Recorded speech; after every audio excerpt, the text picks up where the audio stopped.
Hello and welcome back to my Evil Mermaid channel. In the early 20th century, during the time of World War I, a little over 100 years ago, fascination with a mysterious substance called radium swept across the United States. And then one luxury item became all the rage across the US: glow-in-the-dark watches.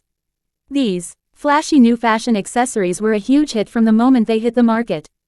Applying the special paint to the watches was widely advertised as glamorous work, and hundreds of young women were hired for the coveted new job. It paid well, about 3 times better than the average factory job. It also made the girls quite popular around town.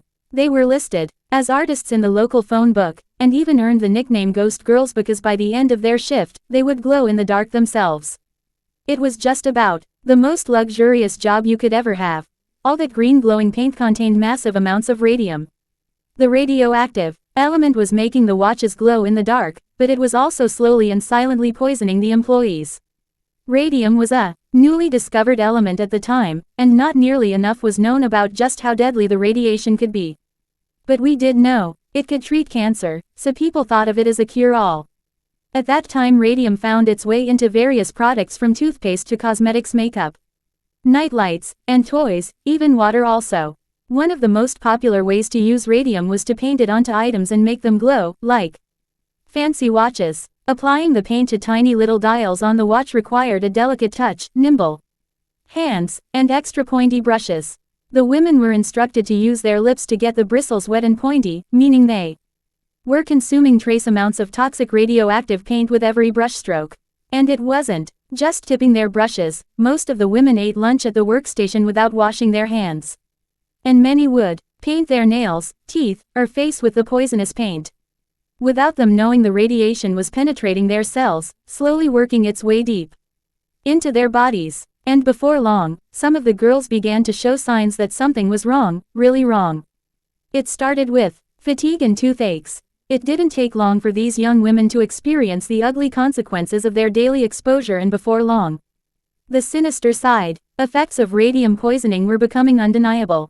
Molly was one of the first to fall ill. She worked at the Radium Luminous Materials Core accurately painting watch dials. Her troubles began with the toothache, leading to the extraction of one tooth and then another. Her condition worsened, and eventually she died because of a massive hemorrhage in 1922. But shockingly, her death certificate is a sexually transmitted disease. After her death, other radium girls fell ill with similar painful symptoms for years. Now people are calling them radium girls. The victims were naturally extremely angry and slapped the factory with dozens of lawsuits, which made front-page news across the country. Their employer denied any connection between their work and their deteriorating health, even when the controversy began affecting the company's business.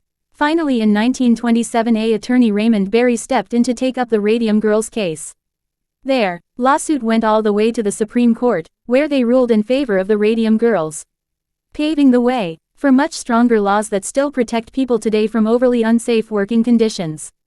Radium Girls case marked one of the first instances where a company was held accountable for its employees' health and safety. It led to significant reform in the establishment of the U.S. Occupational Safety and Health Administration. If you liked this video, please hit the like button and subscribe to my channel.